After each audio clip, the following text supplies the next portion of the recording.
어느 언론사에서 직장인이 칼퇴근을 하기 위해서 둘러대는 핑계에 대한 설문조사를 했는데 가장 많이 나온 답이 경조사였습니다. 그 중에서도 장래가 있다는 말입니다. 장래. 여러분, 장래에 대한 핑계를 대보신 적 있나요? 그래서 엉뚱한 사람을 죽이기도 하고 한 번 죽은 사람을 여러 번 죽이기도 합니다. 그래서 경조사 때문에 나는 빨리 나가야겠다. 두 번째는 몸이 아파서, 세 번째는 병원 약속이 있어서.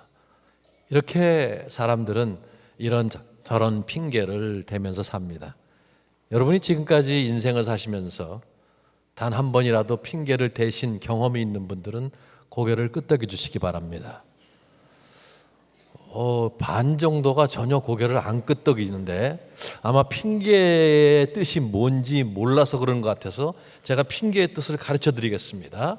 자, 핑계란 첫 번째, 무엇을 하는 것이 내키지 않아 이를 피하려고 둘러대는 말, 잘못을 하고 나서 둘러대는 변명, 어떤 일을 정당화하기 위하여 공연히 내세우는 구실. 자, 이제 핑계의 정의를 아셨으니까 다시 질문하겠습니다. 지금까지 인생을 사시면서 핑계를 대신 경험이 있으신 분들 고개를 끄덕여 주시기 바랍니다. 예, 엄청난 고해성사가 이루어지고 있습니다. 제가 여지껏 들은 핑계 변명 중에서 저를 가장 놀라게 했던 것은 이겁니다. 어떤 유부남이 직장에서 일해야 할 시간에 시내 한 커피 전문점에서 다른 여자랑 만나서 데이트를 하고 있었습니다. 그런데 그렇게 커피숍이 많은데 하필 그 시간에 그 사람의 아내가 그 커피숍에 나타난 거예요. 여러분, 얼마나 당혹스럽겠어요. 당혹스러워서 자기 아내를 보자마자 여보, 그러지 않아도 내가 소개하려고 그랬어. 인사해. 내 처제야. 아직도 못 알아들으신 분이 계시는 것 같아요. 여러분, 핑계 없는 무덤은 없다 그러죠.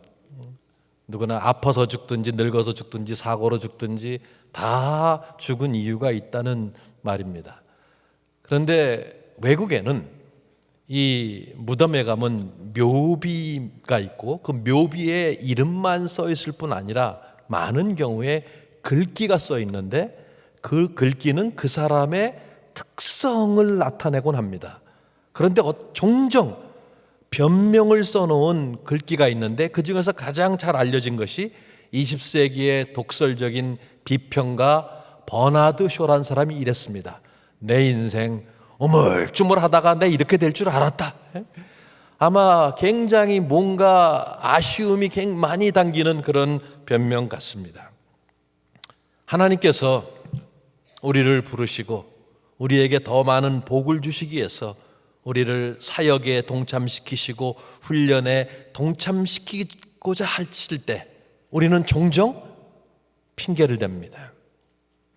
하나님은 우리가 한 단계 더 높은 성장, 한 단계 더 높은 성숙, 한 단계 더 높은 섬김, 한 단계 더 높은 헌신을 위해서 우리를 부르시고 도전하시는데 우리는 이런저런 이유를 대면서 핑계를 갖다 붙이면서 회피하려고 합니다.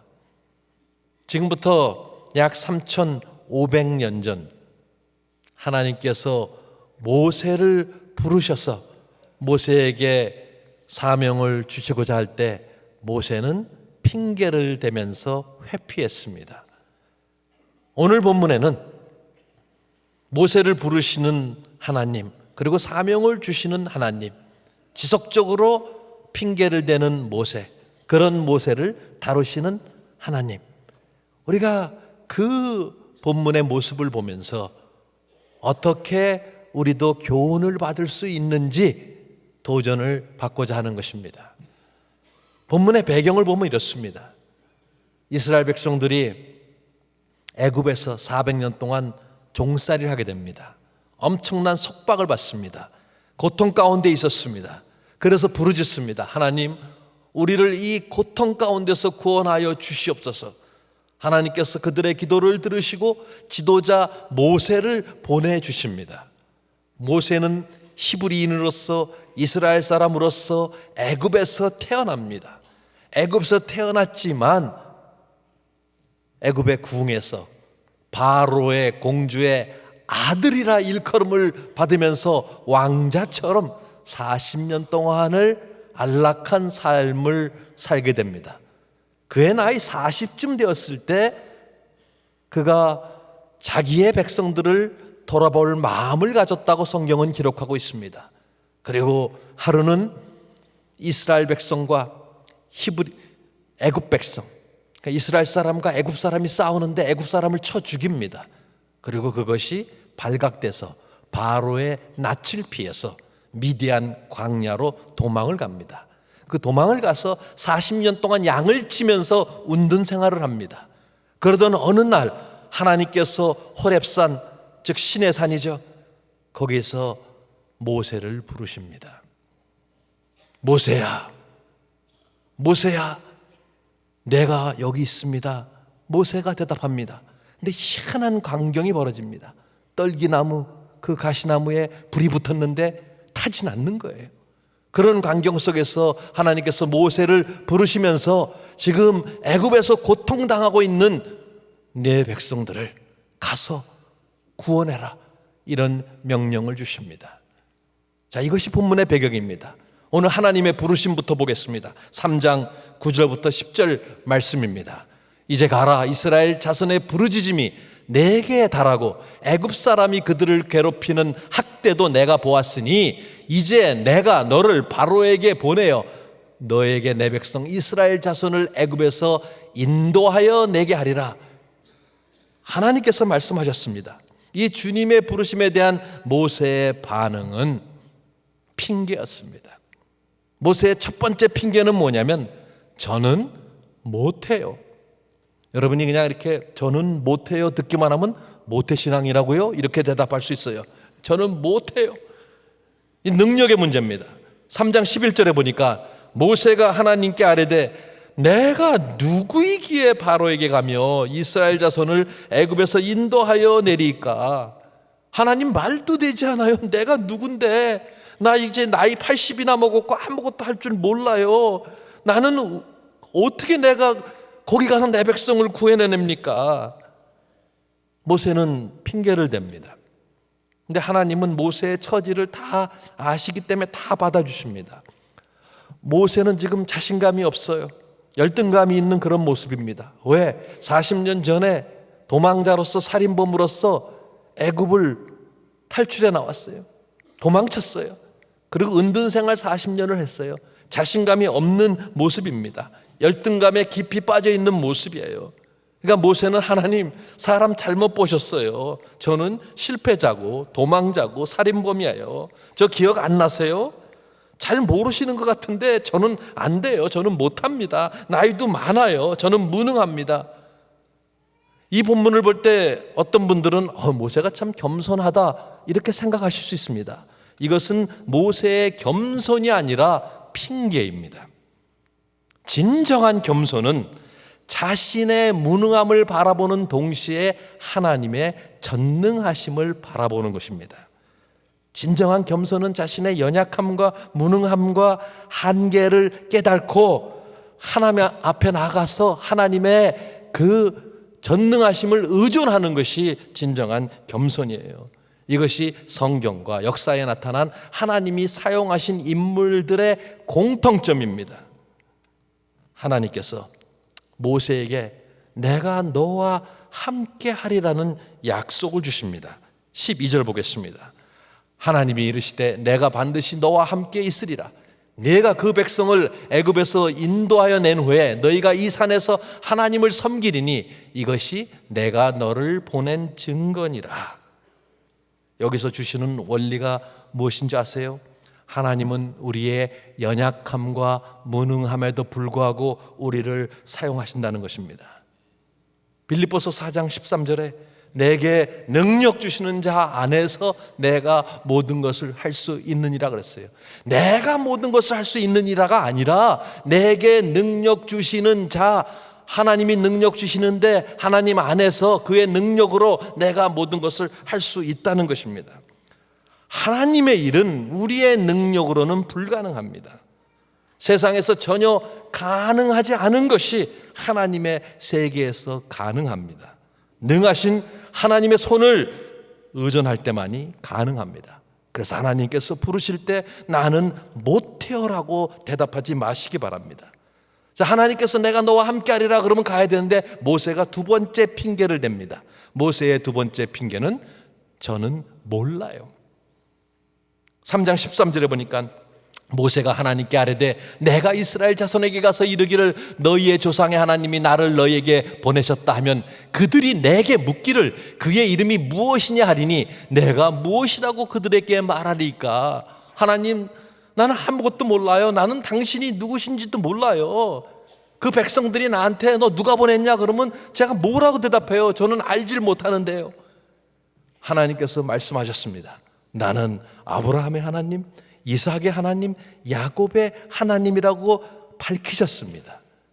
그런데 모세는 모른다 그러는 거예요. 저는 아는 게 없어요. 저는 하나님도 모르고 저는 아무것도 몰라요. 우리가 잘 사용하는 말 중에 뭐 알아야 면장을 해먹죠, 이런 말이 있습니다.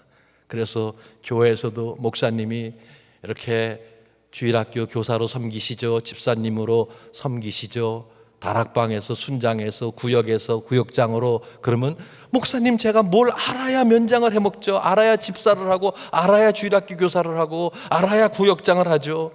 우리의 핑계는 잘 몰라예요. 목사님 제가 무슨 신학교를 나왔습니까? 제가 지금 무슨 공부를 가르치다가 노아의 방주에 어떻게 공룡이 들어갔냐 이런 질문하면 제가 어떻게 대답해요? 이순신 장군이 세종대왕이 구원을 받았냐 그러면 제가 어떻게 대답해요? 저는 몰라요. 전 몰라요. 여호와께서 대답하십니다. 14절에 하나님이 모세에게 이르시되 나는 스스로 있는 자이니라. 또 이르시되 너는 이스라엘 자손에게 이같이 이르기를 스스로 있는 자가 나를 너희에게 보내셨다 하라. 자, 하나님께서 자신을 스스로 있는 자라고 말씀하셨어요. 하나님의 이름입니다. 야훼. 야훼라는 하나님의 이름이에요. 나는 과거에도 있었고 현재도 있고 미래도 있을 것이다. 나는 누구에게 의존할 필요가 없는 자이다. 나는 영원하다. 야훼란 이름은 살아계신 하나님을 가장 친숙하게 표현하는 이름입니다. 네가 이 말을 만약에 네 동족들에게 하면 그들이 믿을 것이다. 네가 애굽을 칠 것이다. 걱정하지 말라.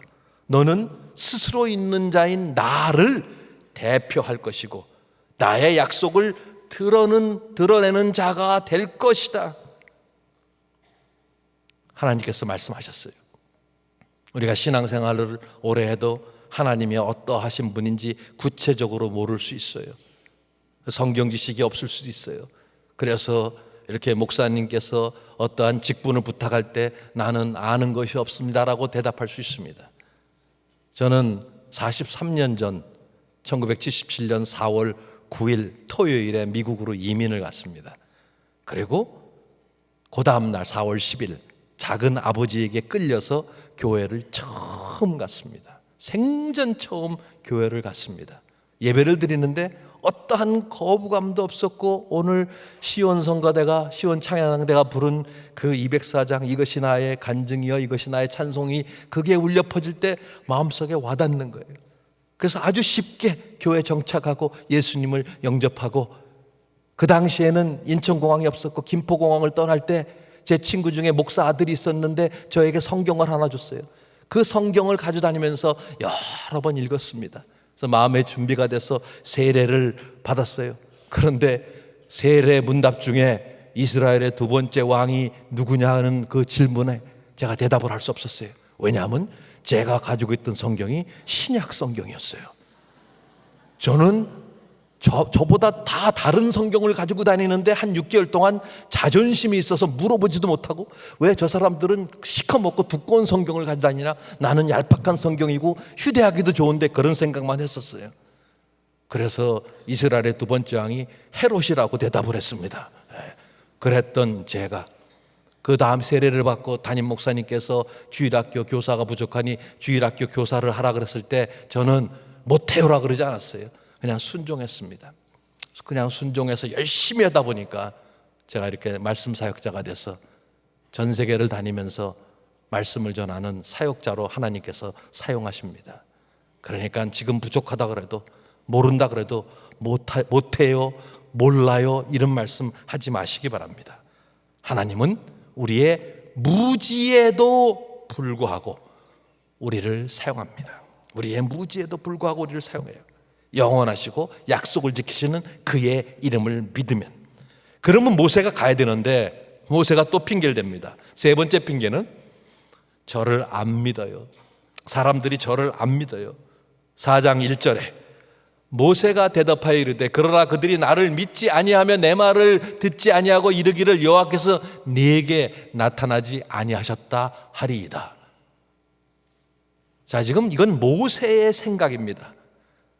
하나님, 저는 거절당할 것입니다. 아무도 저를 믿지 않을 거예요. 저는 신용불량자입니다. 저는 실패자고요. 저는 도망자고요. 저는 살인범이기 때문에 누가 제 말을 믿겠습니까? 하나님께서 말씀하셨어요. 그들이 네가 하는 말에 귀를 기울일 것이다 라고 말씀하시자마자 모세는 아니요, 안 들을 것이요, 하나님이 하신 말씀을 지금 공개적으로 전면적으로 부인하고 있는 거예요. 그런데 그 모세의 핑계는 가정에 의한 거예요. 만약에 그들이 나를 믿지 아니하면, 만약에입니다. 여러분 얼마나 만약에란 말을 자주 쓰십니까? 만약에 이렇게 되면 어떡하지? 여러분이 뭔가 꺼리는데 누가 자꾸 설득하려면 만약에 이러면 어떻습니까? 만약에 목사님께서 금년 여름에 단기 선교로 다른 나라 좀 갔다 오시라고 권면하면 만약에 가다가 비행기가 추락하면 어떻습니까? 어떻게 해요? 만약에 내가 갔다가 말라리아에 걸리면 어떡합니까? 만약에 내가 아프리카에 선교 갔다가 사자밥이 되면 어떡합니까? 전도를 하라 그러면 만약에 전도하다가 그들이 거절하면 어떻게 해요? 나를 핍박하면 어떻게 해요? 나를 조롱하면 어떻게 해요? 만약에. 그래서 만약에를 하도 많이 생각하니까 어떤 사람들은 배우자가 멀쩡히 건강하게 잘 살아있는데 내 배우자가 죽으면 어떡하지? 나는 재혼을 할까? 재혼을 한다면 어떤 사람하고 재혼하지? 별의별 그딴 막 걱정을 다 하는 거예요. 만약에. 이 만약이라는 괴물이 우리의 목을 조이게 합니다. 그리고 마음에 있는 불안감을 자꾸 키우는 거예요. 지금 모세는 만약에 이 늙고 나이 80이나 된 초라한 내 말을 믿지 아니하면 나는 어떡합니까? 걱정을 하는 거예요. 그래서 하나님께서 안심시켜 주시기 위해서 기적을 보여주시는 거예요. 네 손에 뭐가 있느냐? 지팡이입니다. 지팡이를 던지라 그랬어요. 뱀이 돼요. 뱀의 꼬리를 잡으니까 다시 지팡이가 돼요. 놀라운 기적이죠. 근데 모세가 믿지 않을까 봐 하나 더 보여주십니다. 네 손을 가슴에 넣어라. 빼니까 나병이 걸렸어요. 다시 집어넣었다가 빼니까 회복이 됐어요. 자, 두 가지 기적을 보여주셨는데 이거 사람들이 볼 때 눈속임이다, 우연의 일치다 이럴 수 있으니까 하나님께서 아예 말씀을 하십니다. 8절과 9절에 여호와께서 이르시되 만일 그들이 너를 믿지 아니하며 그 처음 표적의 표징을 받지 아니하여도 나중 표적의 표징은 믿으리라. 그들이 이 두 이적을 믿지 아니하며 네 말을 듣지 아니하거든 너는 나일강물을 조금 떠다가 땅에 부으라. 네가 떠온 나일강물이 이 땅에서 피가 되리라. 불안한 모세에게, 걱정이 많은 모세에게 확신을 주시는 겁니다. 여기서 주시는 원리는 우리가 신용이 없는데도 불구하고 사용하신다는 거예요. 누구든지 그리스도 안에 있으면 새로운 피조물이라. 과거에 어떠한 경험이 있었어도 하나님께서 새로운 피조물인 하나님의 자녀들을 사용하십니다. 그렇다고 해서 신용 없이 신용 불량자로 살아가라는 것은 아닙니다. 그러면 가야 되는데 모세가 네 번째 핑계를 댑니다. 하나님, 잘 모르시는 것 같은데 저는 말주변이 없어요. 4장 10절에 모세가 여호와께 아뢰되 오 주여, 나는 본래 말을 잘하지 못하는 자입니다. 주께서 주의 종에게 명령하신 후에도 역시 그러하니 나는 입이 뻣뻣하고 혀가 둔한 자입니다. 모세는 또 핑계를 대는 거예요. 하나님, 잘 모르시는 것 같은데 제가 지난 40년 동안에 한 것은 양을 치는 일을 했기 때문에 제 입을 열면 나오는 말이 매 이런 소리만 나지 저는 말을 잘하지 못해요. 어떤 사람들은 이 본문을 보고 모세가 말더듬장이었다고 얘기합니다. 그래서 하나님께서 모세에게 내가 네 백성들을 어느 나라로 인도해 줄까라고 질문했을 때 모세의 마음속에는 카나다를 생각하고 있어서 카나다라고 얘기하는 도중에 카나 오 가나안 알았어 가나안으로 인도해 줄게. 그래서 가나안으로 인도해 줬다고 믿는 사람들도 있어요. 모세는요 말더듬장이가 아니었습니다. 우리는 성경은 성경으로 풀어야 돼요. 사도행전 7장에 보면 스데반이 설교를 하는데 7장 22절에 모세가 애굽 사람의 모든 지혜를 배워 그의 말과 하는 일들이 능하더라. 그의 언변이 능통했다고 이야기하고 있습니다. 아마 40년 동안 광야에서 은둔 생활을 하느라고 자신감이 떨어질 수는 있습니다. 근데 모세가 하나님께 따진 것처럼 나는 본래 말을 못한다? 그것은 거짓말입니다. 핑계입니다. 많은 사람들이 핑계를 대요.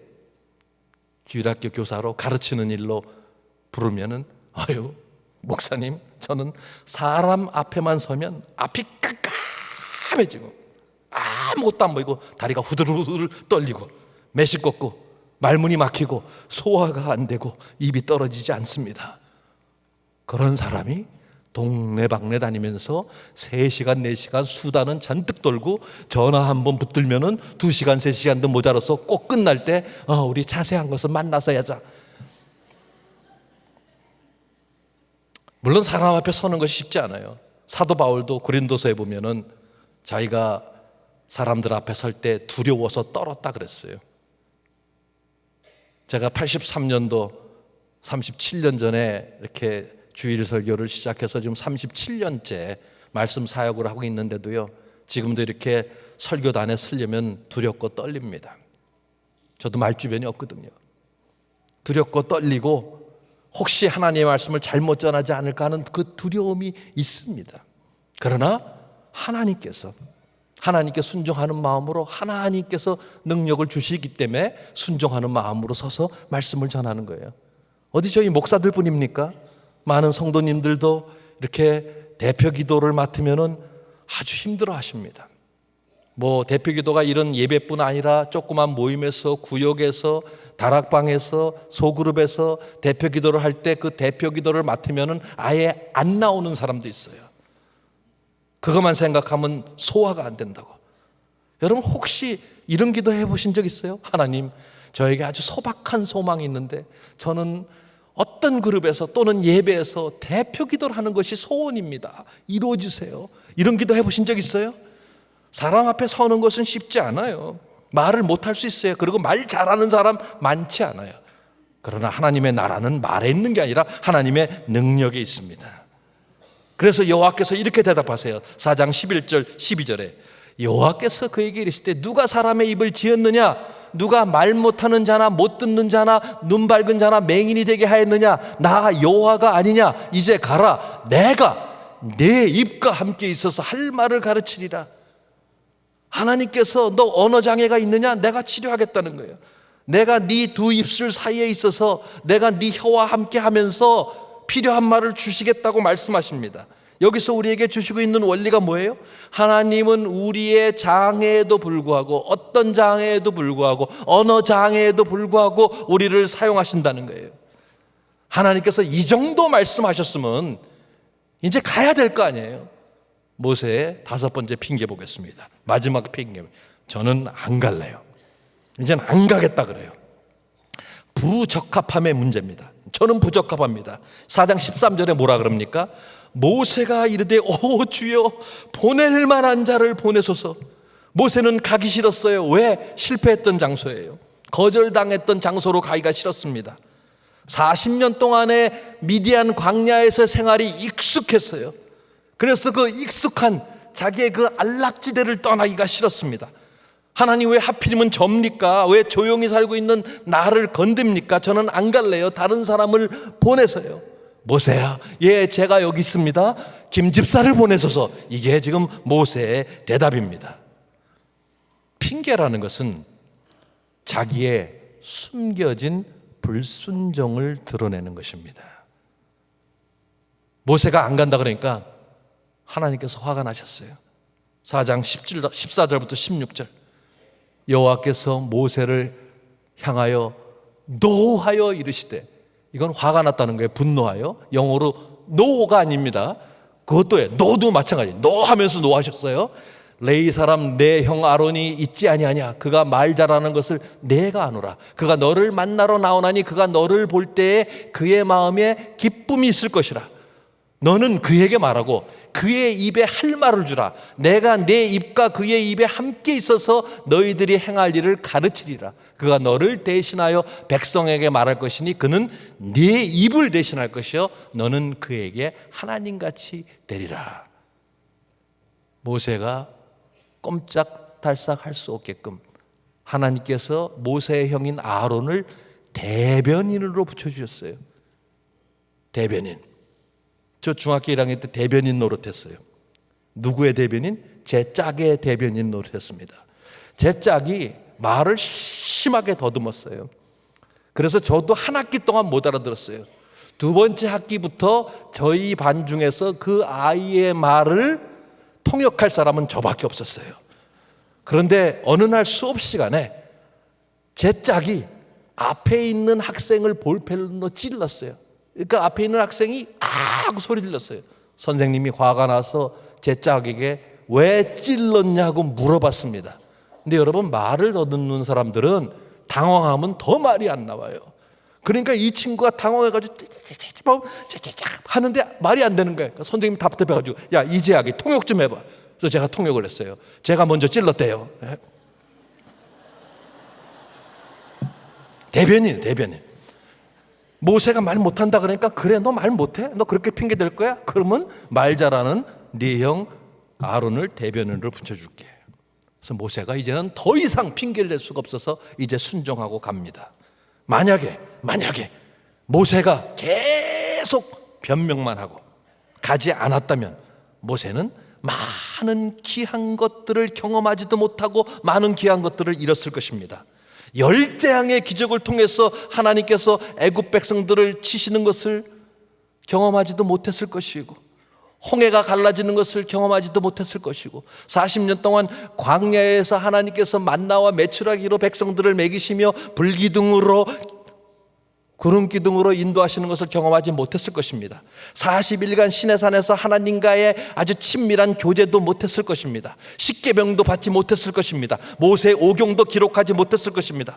그뿐 아니라 그로부터 1440년 후에 변화산에서 예수님과 만나는 경험도 갖지 못했을 것입니다. 여러분, 하나님께서 우리에게 사역의 기회를 주시고 섬김의 기회를 주시고 훈련의 기회를 주시고 한 단계 더 높은 성장과 한 단계 더 높은 섬김과 한 단계 더 높은 헌신을 해서 부르실 때 우리가 그 부르심에 응답하지 않는다면, 예라고 대답하지 않는다면 우리는 많은 귀한 것들을 잃게 됩니다. 작년에 미국의 어느 지역에서 집회를 하는데 아는 분이 눈에 보이는 거예요. 그분이 예전에 저희 교회에 있던 분인데 82세입니다. 82세인데 저를 붙잡고 막 우는 거예요. 목사님, 죽기 전에 뵐 수 있어서 너무 반갑습니다. 언제 또 목사님 뵐 수 있을까요? 그런데 목사님, 제가 후회되는 일이 하나 있습니다. 제가 목사님하고 함께 섬길 때 그때 중직자로서 섬겨달라는 부탁을 받았는데 제가 그때 자신이 없어서 안 했는데 이제 죽을 날이 얼마 안 되니까 그게 늘 마음에 후회가 됩니다. 그래서 제가, 집사님, 하나님께서 모세 80세에 부르셨어요. 지금 집사님 82세인데 지금도 하나님 부르시는 그 순간까지 어떤 면으로도 섬길 수 있어요. 네. 너무 후회가 돼요. 목사님, 제가 왜 그 젊었을 때 안 섬겼는지. 여러분, 하나님이 부르실 때 예라고 순종하지 않으면 너무너무 귀한 것들을 잃게 됩니다. 하나님께서 우리에게 주시는 마지막 원리는, 하나님은 우리의 부적합함에도 불구하고 우리를 사용하십니다. 하나님은 우리의 부족함을 메꾸시면서, 부족함을 채우시면서 우리를 사용하세요. 저도 그렇고 여러분도 그렇고 다 부족합니다. 완전한 사람 하나도 없어요. 주님의 일은 주께서 하시고 주님의 능력으로 하시는 겁니다. 주께서 우리의 부족함을 채우시면서 우리를 빚어가시면서 우리를 다듬어 가시면서 우리를 사용하시는 하나님 아버지입니다. 하나님은 그래서 우리가 안락지대를 벗어나서 새로운 경험과 섬김을 통해서 한 단계 더 높은 헌신을 하기를 원하십니다. 저는 미국에 77년도에 이민을 가서 35년을 살고 2012년도에 한국에 귀국했습니다. 미국에서 35년을 살았기 때문에 저에게는 그 지역이 익숙하고 안락했는데, 한국으로 오기 싫었는데 하나님께서 가라고 하시니까 순종하는 마음으로 와서 제가 사역을 하기 때문에 이렇게 건강하고 훌륭한 경산교회 와서도 말씀을 전할 수 있는 특권을 누립니다. 하나님은 때때로 그의 백성을 전혀 경험하지 않은 곳, 익숙하지 않은 곳으로 인도하십니다. 그래서 우리는 우리의 안락지대를 떠나서 새로운 경험을 해야 됩니다. 새로운 경험을 하라고 도전을 받을 때마다 그 믿음의 발걸음을 내디디려 하는데 부들부들 떨리니까 다시 제자리 걸음하면 평생 제자리 걸음하고 하나님이 주시고자 하는 복을 풍성하게 누리지 못합니다. 하나님의 부르심에 대한 온전한 순종은 하나님과 우리의 관계를 더욱더 깊게 해줄 뿐 아니라 새로운 세계를, 경험하지 않은 세계를 경험하게 하게 하심으로 말미암아 우리로 하여금 풍성한 삶을 살게 하십니다. 1952년 영국에 엘리자베스 여왕이 취임할 때 그 취임식에 참석할 사람들에게 초청장을 보내는데 초청장에 이런 글귀가 실려 있었다고 합니다. 모든 핑계는 집어치우시오. 한 나라의 왕의 취임식에 어떤 핑계도 용납이 되지 않는다는 것입니다. 그런데 영국의 여왕이 아니라 만왕의 왕께서 우리를 부르시는데 우리는 그 부르심에 대해서 예스라고, 예라고 순종해야 됩니다. 예 외에는 없어요. 예라는 대답 외에는 없습니다. 모든 핑계를 집어치워야 됩니다. 예로 응답하시기 바랍니다. 응답하라 경산중앙교회. 무엇이 여러분을 가로막고 있습니까? 그 가로막는 것을 놓으세요. 안전지대를 떠나세요. 더 이상 핑계대지 마세요. 아까 이렇게 광고를 들으니까 많은 훈련의 기회가 있어요. 마더와이즈도 있고 성경학교, 교리학교 등등 성장학교 등 많이 있어요. 또 관현악단도 모으고 그런 섬김의 기회, 훈련의 기회, 이런 것이 주어질 때 주님, 제가 하겠습니다. 모든 기회와 부르심에 대해서 주님이 주신다는 확신이 있으면 예라고 대답하시기 바랍니다. 주님은 우리의 무능과 우리의 무지와 우리의 못남과 우리의 연약함과 우리의 말주변 없음과 우리의 부족함에도 불구하고 우리를 사용하시는 주님입니다.